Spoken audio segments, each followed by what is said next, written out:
and what have you seen from the quarterback competition through, I guess you've had 3 practices? Yeah, some good things. We're just very early still. Jake looks like a veteran player, like he really knows what he's doing out here, knows the offense well. And Gary's learning our stuff. A lot of the stuff are things he did at Baylor, just different terminology. So he's got to get up to speed with everybody at just being able to process that stuff as quickly as we'll need him to in a game. But so far, I've seen a lot of good things from those guys. How many quarterbacks did you evaluate in the transfer portal before you got to? I don't know. We weren't dead set on taking one. Okay, it wasn't like we were just out to get one no matter what. We looked at a few guys that we thought, if the right guy comes that's the right fit for our program, then we'll consider it. And we thought Gary was that guy. So not that many. It wasn't like we just went all in, have to get a QB. A lot was made. You didn't sign a running back to replace Aiden Robbins. What have the running backs look like that you got in camp, and are you pretty happy with how they? Yeah, LJ has been looking really good, and we have Miles Davis, who I think is ready to have a good year, and Falau Hinkley Rapati is out here today and looked good, and then been impressed with Pokai. He really doesn't look like a freshman. Yeah. What happened with Miles this offseason where he goes into the transfer portal? How many conversations did you have with him throughout that process? A few. I mean, I think he just he was had a few frustrations last year, but he's been in the program long enough now that he's kind of finally reached the point where we really trust him to do everything in the offense. He used to be sort of a role player, and now you can put him in any situation. He can do anything in our offense, and so I think he realized that going somewhere and learning a whole new system and being in a whole new program wasn't the best decision, and he decided to stay, and we're really happy that he stayed. What are you looking to accomplish in these 15 practices with this offense? Establish our run game. That's number one. How much of that is tied to the offensive line? What growth have you seen in that position already? Running the ball is 11-man. It's an 11-man deal every play.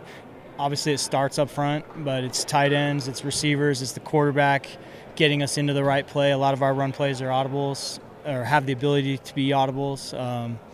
Sometimes occasionally it's an RPO. We don't run a ton of those, but we do run some. And it's play action pass fitting together with the runs. So it's all of it. It's an 11-man deal, but that is our number one priority. We got to get back to running the football the way we did the 3 years prior to last year. With running the football, is there kind of a change in college football where you're seeing more teams kind of turn to that instead of this pass-happy attacks that we saw 5 years ago? It's good. The Big 12 is a great example of that. It wasn't long ago the Big 12 had the reputation of being air raid offenses with no defense and everybody chucks the ball around, and that is not the case. It's a physical, run-the-ball conference with tough defenses, and then I also think just nationwide you've seen scoring's gone down 3 years in a row in college football. And part of that's the clock rules, and I think part of it might be the transfer portal. But I think a lot of it, too, is just it's becoming a little bit more of an NFL-style game to protect the football, win the turnover battle, and there's been a lot of that. You see that. But as Gary comes in and kind of learns the offense a little bit, as you're saying, and it seems like he's picking it up pretty well. But has he helped a bunch by so many veteran players coming back, particularly the wide receiver room and the running back room? Yeah, that's a good. We have a lot of guys back. Last year, we lost a lot of good players, and it felt like it just took us a lot longer than I think any of us expected to really gel and play as a unit. And this year, it's just nice having so many players that return, that know the offense, know what we're doing, and I think we're gonna have a good amount of continuity. Saw some nice grabs from JoJo today. Yeah. What leaps is he taking in here too? JoJo is going to be a good player this year. Yeah, he'll be in the mix definitely. He's a good player. We've seen Ryder Swanson kind of mix in with different groups. What's impressed about him just jumping right in as a true freshman? He runs really fast. He's one of the fastest guys out here, and if he can learn what to do, he'll be really good. He just has just really high-end physical abilities that most people don't have, and so he's if he can learn what to do, and run the offense, he's got a chance to be really good.